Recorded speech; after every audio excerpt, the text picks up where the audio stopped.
அனைத்து அன்பு உள்ளங்களுக்கும் என் இனிய காலை வணக்கம். இன்று ஒரு குறள். அதிகாரம் 30 வாய்மை. குறள் எண் 299. எல்லா விளக்கும் விளக்கல்ல, சான்றோருக்கு பொய்யா விளக்கே விளக்கு.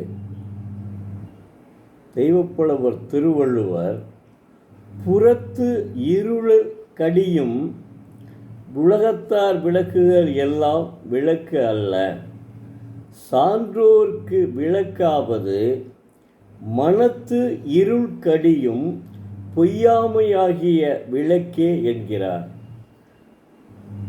ஒளியினுடைய துணை இல்லாமல் நாம் எந்த பொருளையும் பார்க்க முடியாது, அது எல்லாருக்கும் தெரியும்.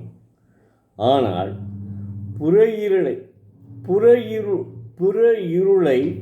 போக்கி உலகத்து பொருளை காணும் ஒளிதரும் விளக்கெல்லாம் சிறந்த விளக்குகள் ஆக மாட்டான்.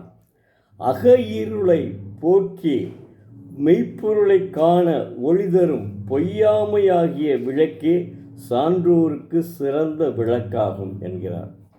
அதாவது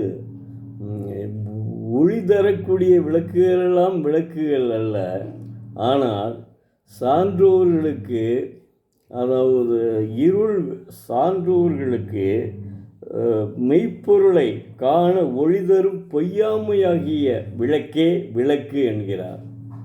அதாவது பொய் சொல்லக்கூடாது என்பதற்கு எவ்வளவு உதாரணம் சொல்லியிருக்கார் பாருங்க.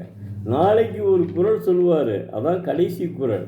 அதில் அவர் கரெக்டாக நிச்சயமாக எவன் ஒருவனும் பொய் சொல்லாமல் இருக்க வேண்டும் என்று முடிவுரை சொல்லுவார். நாளைக்கு பார்ப்போம். மாணவ செல்வங்களே, நீங்களும் பெரும்பாலும் என்ன, நீங்கள் பொய் சொல்லாமலேயே பழகி பாருங்கள்.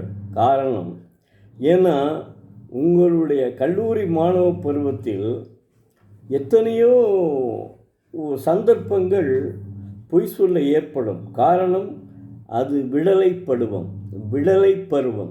அந்த விடலை பருவத்தில் பல சூழ்நிலைகள் உங்களை தொற்றும். அதுவும் இப்போது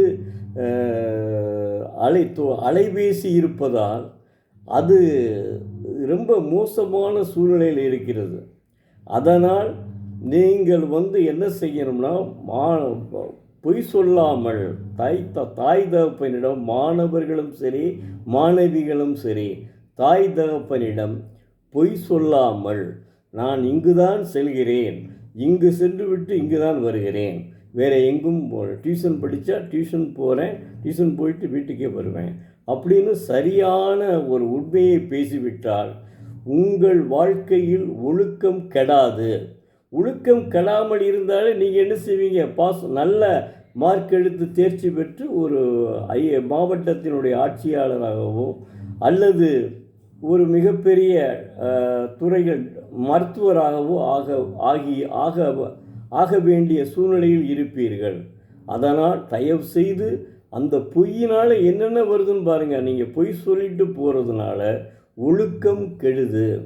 ஒழுக்கம் கெடுவதால் எவனையாவது அல்லது அந்த பெண் யார் ஒரு கெட்டவனையாவது அல்ல அந்த ஆண் ஒரு கெட்ட பெண்ணையாவது தொடர்பு உண்டு.